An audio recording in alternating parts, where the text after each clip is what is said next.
अऊज़ु बिल्लाहि मिनश शैतानिर रजीम। बिस्मिल्लाहिर रहमानिर रहीम। रब्बि इश्रह ली सदरी व यस्सिर ली अमरी वहलुल उक़दतम मिन लिसानी यफ़क़हू क़ौली। रब्बि यस्सिर वला तुअस्सिर वतम्मिम बिल खैर।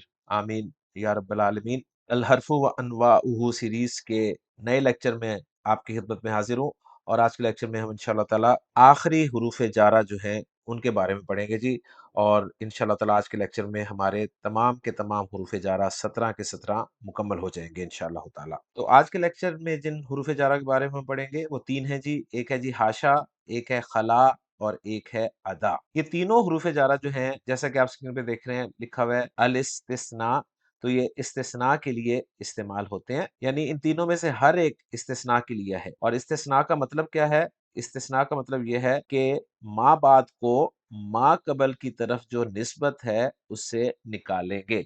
जैसे मैं कहता हूँ जी, जा अनिल कौमु हाशा या खला या अदा जैदिन। तो हाशा, खला या अदा का जो माँ बाद है वो जैद है, और माँ कबल जो है वो अल कौम है, और निस्बत जो है वो जा आ की है। यानी जो निस्बत माँ कबल की तरफ है वो माँ बाद की तरफ नहीं है। ये बिल्कुल इल्ला के माना में ही इस्तेमाल होते हैं जी। यानी तीनों का तर्जुमा जो है वो सिवाय किया जाता है। बस फर्क ये है का माँ बाद इनके हुरूफ जारा होने की वजह से मजरूर होता है। अच्छा, बाज नाहवी कहते हैं कि जो इस्म इन तीनों के बाद वाक़े होता है वो मफूल होने की बिना पर मंसूब होता है। यानी बाज नाहवियों की राय ये है। अच्छा, जब माँ बाद मंसूब होगा तो उस वक्त हाशा, खला और अदा जो है ये अफ़आल होंगे। गोया हाशा, खला, अदा ये फेल के तौर पर भी इस्तेमाल होते हैं, और फाइल इनके अंदर हमेशा पोशीदा ज़मीर होती है, और इनके बाद जो इस्म होगा वो मफूल होने की बिना पर मंसूब होगा।